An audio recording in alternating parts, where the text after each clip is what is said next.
Bonjour à tous, bienvenue dans Beauty and Brain, votre émission qui met en lumière les jeunes talents africains. Aujourd'hui, nous parlons de polyvalence professionnelle et personnelle. Pour ce faire, nous sommes accompagnés de Loïc Paterne. Bonjour Loïc. Bonjour. Bienvenue. Merci beaucoup. Donc, votre nom à l'état civil, c'est Loïc Paterne Doujan. Vous êtes ingénieur en supply chain management dans une entreprise de promotion immobilière de la place. Vous êtes également slammer, maître de cérémonie et également membre du comité d'organisation du Salon africain de football. C'est bien ça. Donc, premièrement, j'ai envie de demander en quoi consiste précisément le supply chain management. D'accord. Déjà, ça consiste, on va aller terre à terre. Définissons donc ce que c'est que la supply chain. Supposons que nous sommes une entreprise de production de cacao. Donc, pour le cacao, on aura, de chocolat. Donc, pour le chocolat, on aura besoin de cacao. Du coup, pour cette entreprise, elle va devoir se fournir en cacao chez des producteurs. Donc, rechercher des producteurs. Une fois le cacao acheminé, soit par voie aérienne, terrestre ou maritime, le cacao sera transformé sur place, puis distribué encore vers nos vendeurs. Donc, toute cette chaîne entre approvisionnement, production et distribution met en lien une chaîne qui va s'appeler donc la chaîne de l'approvisionnement. Ainsi donc le supply chain manager, c'est celui-là qui est chargé de coordonner donc tout ce processus depuis le fournisseur de notre fournisseur jusqu'au client de notre client. Il s'assure donc de la bonne gestion de toute cette logistique en s'assurant de la réduction ou l'optimisation des coûts et aussi de la satisfaction client. Ok, donc le supply chain manager intervient, on va dire, dans plusieurs domaines. Bien sûr, de la chaîne logistique. D'accord. Et le salon africain de football, j'aimerais savoir c'est quelle compétition, ça arrive en quelle période? D'accord. Le salon africain du football, c'est une plateforme physique de réflexion sur les tenants et les aboutissants du football africain. L'idée, en fait, c'est de se positionner comme le plus grand rassemblement sportif après la CAN. Du coup, chaque année, le salon est organisé dans la veine de la CAN, histoire de vraiment discuter sur les meilleures perspectives de développement du football. Et nous sommes maintenant actuellement à la 3e édition. Il y a eu la première, la 2e. Donc la 3e qui va se passer en fin juin. Voilà. Et Loïc est également slammer. J'ai envie de dire, comment êtes-vous arrivé au slam? Déjà, j'ai un grand rapport avec la langue. Je tiens à préciser en tant que je suis littéraire de formation. J'ai fait la série A1 en terminale et après ça, je me suis un peu scientifisé, si on peut le dire ainsi, à l'INPHB. Mais en tout cas, mon premier slam, je me rappelle que je l'ai fait en terminale. Il a été bien apprécié. Et dès que je suis arrivé à l'INPHB, j'ai participé à des concours d'oratoire, ce qui m'a donc permis de découvrir cet amour-là pour l'écriture, principalement le slam. D'accord. Donc, on termine avec votre dernière activité, parce que, comme on le rappelle, vous êtes très polyvalent. Vous êtes également maître de cérémonie. Vous avez suivi une formation particulière ou bien c'est venu aussi de l'amour du slam? On va dire ça comme ça, tout est passé dans la même veine. J'ai participé à plusieurs concours d'oratoire auxquels j'ai eu quand même de bons prix. Je me rappelle de la flamme linguistique à laquelle j'ai été premier national en slam et 3e en oratoire en anglais. J'ai aussi participé au concours Lockdown Challenge organisé par Eloquentia Bruxelles où j'ai pris la première place. Donc tout ceci m'a conforté dans cette mission. Je me suis dit qu'il fallait quand même me positionner d'une certaine manière avec tous ces bagages dans la formation donc, de personnes et en même temps dans la maîtrise de cérémonie. D'accord, déjà félicitations pour tous ces trophées. Et j'ai envie de demander finalement, être polyvalent, c'est pas compliqué? J'avoue que si, parce qu'à un moment donné, quand on est beaucoup dispersé, quand on ne se gère pas bien. Du coup, la meilleure manière de pouvoir gérer toute cette polyvalence, c'est d'avoir une vision et de s'assurer que tout ce qu'on fait dans cette polyvalence est lié à cette vision qu'on veut atteindre. Et c'est dans cette vision que je suis actuellement. Ok, donc beaucoup de courage pour la suite. Merci beaucoup. Et sans transition aucune, nous passons à notre première rubrique dénommée « Ma tête, elle est pleine ». Ma tête, elle est pleine. Donc ici, il s'agira de revenir sur 5 dates qui ont marqué votre vie universitaire, personnelle ou même professionnelle. Donc on débute avec le 2018, l'obtention de votre baccalauréat. Oui. Et votre admission également à l'INPHB. J'ai envie de savoir, après le bac, le choix était déjà clair, c'était l'INPHB ou bien comment ça se passe? J'ai connu l'INP vraiment en dernière position. D'accord. Donc, j'avoue que j'ai été beaucoup poussé par la famille et certains amis. Sinon, moi, je voulais beaucoup plus évoluer dans le droit, ce genre de choses-là. Et puis, ma vision a un peu changé. Du coup, je suis juste rentré dans la veine et heureusement pour moi, mes moyennes depuis la seconde concordaient avec les attentes de l'Institut. Donc, finalement, j'ai opté pour l'INPHB. Ok, donc 2019, médaillé d'or flamme linguistique, vous en parlez tout à l'heure. En quoi consiste ce concours? La flamme linguistique, c'est un concours d'art oratoire qui met en lumière les jeunes orateurs, permet donc de développer l'aisance en public, le parler en public et tout ce qu'il faut en termes de rhétorique. Donc c'est un concours qui a commencé depuis 2018 et juste chaque année, la flamme linguistique se déroule. Pour cette année même, j'ai l'honneur de participer à la finale de la flamme linguistique en tant que membre du jury. Et ça va se passer merci beaucoup, le 18 mai 2024. Ah, c'est déjà proche. Oui.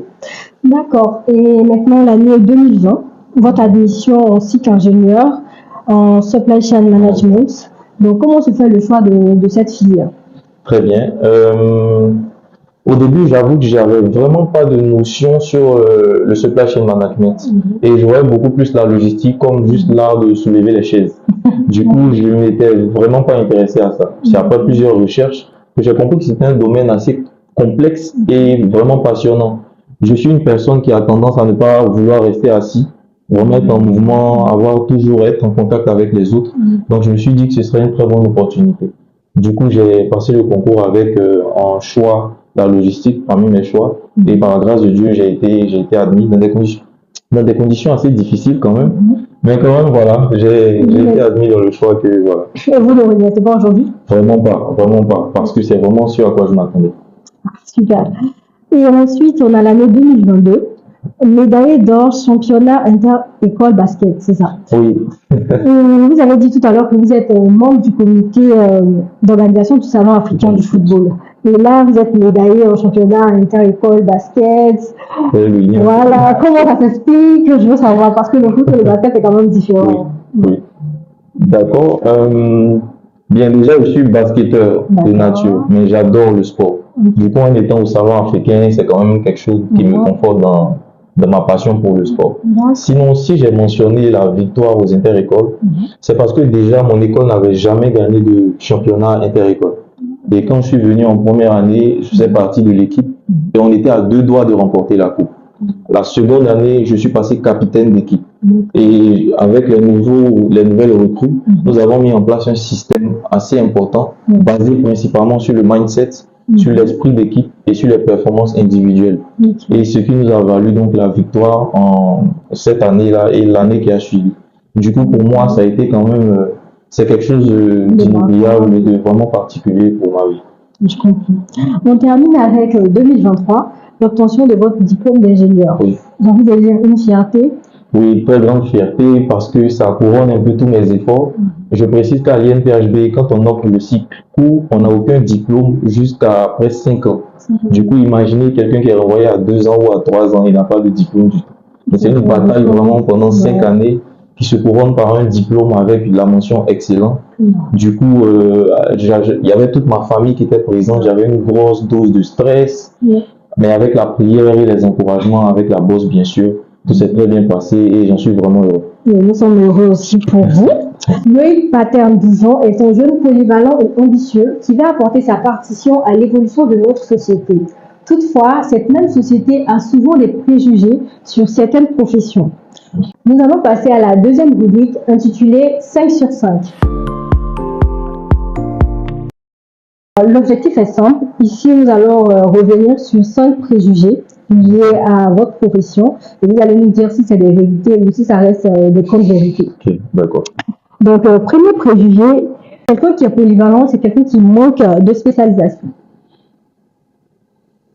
Non, je pense que c'est un préjugé. C'est un préjugé. Oui, comme je l'ai dit, pouvoir reposer sur le pourquoi, sur la vision. Donc, une fois qu'on a la vision, normalement, cette polyvalence doit nous conforter dans l'atteinte de cette vision. D'accord. Donc, être polyvalent, c'est quelqu'un qui a une difficulté à se concentrer? C'est possible, oui, j'ai envie de dire à 60%. Parce qu'après, il y a plein de choses. Voilà. Et être polyvalent, c'est quelqu'un qui manque de profondeur de connaissances. On peut croire que les personnes polyvalentes ont une connaissance superficielle dans plusieurs domaines. Oui, bon, j'ai envie de dire à 50%. Là, je vais peut-être faire une comparaison entre un généraliste et puis un spécialisé. Ouais. Mais c'est quand même bien d'avoir une notion de tout. Voilà. Donc, quatrième préjugé, une personne polyvalente a des difficultés à trouver sa voie. Oui, j'avais beaucoup de difficultés à trouver ma voie. C'est au fil de mes erreurs et de mes petits accomplissements que celle-ci s'est tracée, que je suis arrivé donc à la découvrir et à mettre les moyens à disposition pour l'atteindre.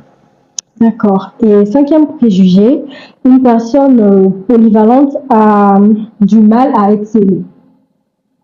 Non, ça par contre, je suis pas d'accord. Oui. Parce que vous excellez autant au foot que dans la vie professionnelle. Vous êtes le cas, on va dire. Je préfère vous laisser dire. Nous allons être polyvalents comme Loïc. Nous allons parler d'intellect et maintenant nous allons parler de jeu. Okay. Donc, pour le premier jeu, c'est de nommer situation soyez. Ici, il s'agira d'énumérer une situation soyez que vous avez vécue, que ce soit par rapport au style vestimentaire, à la coiffure, ou même à une situation soyez générale. Voilà. Donc, voilà. Ok. D'accord, voici une situation soyez. J'avais rendez-vous le lendemain pour une prestation artistique. Et j'avais préparé mon vêtement, sauf que j'avais pas remarqué qu'il avait une tache derrière. Du coup, le matin, quand je me réveille, je vois que le vêtement est taché par derrière. Donc, je panique parce qu'il y avait j'avais vraiment calculé tout ce qu'il fallait. Je me lève ici à telle heure, etc. Et je vois qu'il y a une tache. Donc, paf, ce vêtement, il est mort. Je cherche maintenant d'autres habits. La plupart de mes habits sont sales, ce que je veux, je ne trouve pas. Et puis, je vois que les habits que je veux, ils sont pas repassés, très froissés. Mon fer repassé ne marche pas. Et donc, on va sur le blanchisseur, ils ont coupé le courant. Donc, j'ai pris de l'eau chaude pour mettre sur l'habit, je me suis débrouillé. Bon, je suis parti avec ça, pressé, avec beaucoup de sueur. Vraiment, c'était très bizarre ce jour-là. Je ne veux vraiment pas que ça se répète. Du coup, je prends beaucoup mes dispositions maintenant. Après, aujourd'hui, on regarde, on remarque, en tout cas, ça va. Mais du coup, comment ça se passe? On n'a pas agi sur la prestation. Je pense que quand on est vraiment habillé, ça agit. Surtout que généralement, c'est préférable d'arriver au moins 30 minutes avant, maximum, avant un événement. Mais là, j'arrive même avec du retard, stressé, habit froissé. Franchement, comme on a dit sur nous, d'accord. Vraiment. On va dire, malgré ces péripéties de la vie, il est quand même important d'être optimiste et de voir la vie du bon côté. On passe maintenant à notre prochain jeu, qui est de nommer quiz beauté et culture. Donc ici, c'est du TN1 de l'émission. Donc on a parlé d'intellect et tout. Là, on va parler de beauté, de culture, de divertissement. C'est bon pour vous? Bon, je vais essayer. Non, pas de souci. Je vais vous poser 3 questions. Mais déjà, à chaque question, je vais vous faire des propositions de réponse. Donc, ça va quand même. Donc, pour la première question, dans quelle culture l'art du henné est-il traditionnellement pratiqué pour les mariages et les festivals? A. La culture japonaise. B. La culture américaine. C. La culture indienne.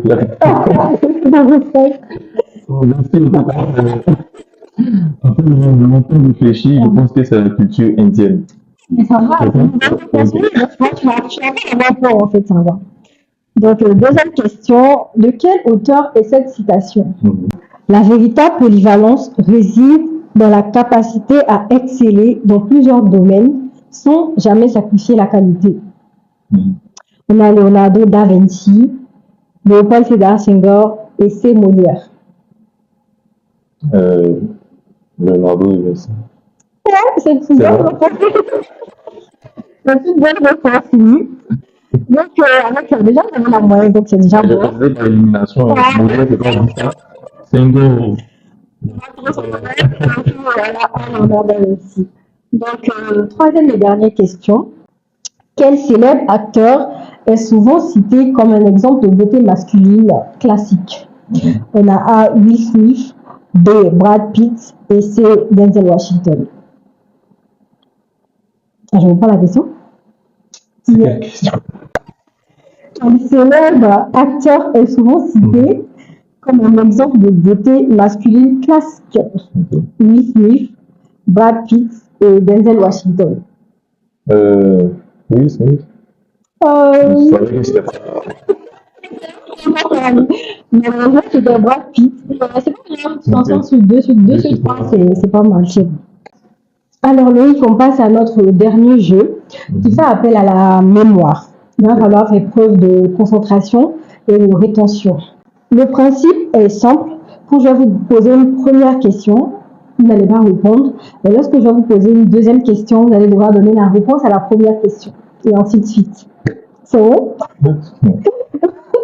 Vous allez essayer. Non, mais je sais que vous allez réussir. Du coup, place à l'interview décalée. Donc, avant de commencer le jeu, je dois d'abord te demander la permission de te tutoyer pendant le jeu. Bien sûr, bien sûr. Donc, on commence. Tu vis où? Le truc qui te dégoûte le plus? À Nono, Quand tu étais petit, on t'appelait comment? la Cali, j'aime pas, mais c'est ça. Ton plat préféré? Douceur, Ton animal préféré? le foutou, Elle te fait penser à qui, Rihanna? un chien berger allemand, Cite 3 personnages de Sangoku. une chanteuse, Il y a combien d'habitants en Côte d'Ivoire? Krillin, Boubou, Samboubou, Tu gagnes combien par mois? 30 millions. Tu as quel âge? Allons-y. C'est quoi ton chiffre porte-bonheur? Moins de 30 ans. Ta chanson préférée? 7. Un bruit que tu détestes? Avant toi, Vitesse Simon. Quelle est ta citation préférée? Le mensonge. Il y aura écrit quoi sur ta tombe? Le travail est loin de nous. 3 mots, l'ennui, le vice et le besoin. D'accord, donc bravo Loïc. Vous avez une excellente mémoire. On a été ravis d'être avec vous Loïc. On rappelle que vous êtes ingénieur en supply chain management pour une entreprise de promotion immobilière de la place. Vous êtes également membre du comité d'organisation du Salon africain de football. Vous êtes slammer et enfin vous êtes maître de cérémonie. Alors j'ai envie de vous demander quel est votre mot de fin. À tous ceux qui suivent cette vidéo, je vous demande d'assumer votre polyvalence, de vous fixer une vision et de vous mettre les moyens à disposition pour l'atteindre. Voilà, donc finalement la polyvalence, ce n'est pas être forcément dispersé, il faut juste avoir une vision comme Loïc le dit. En tout cas, nous vous souhaitons bonne chance pour la suite de vos projets. Et merci à vous de nous avoir suivis. On se retrouve mardi prochain pour un autre numéro. Merci et portez-vous bien. Abonnez-vous. Merci.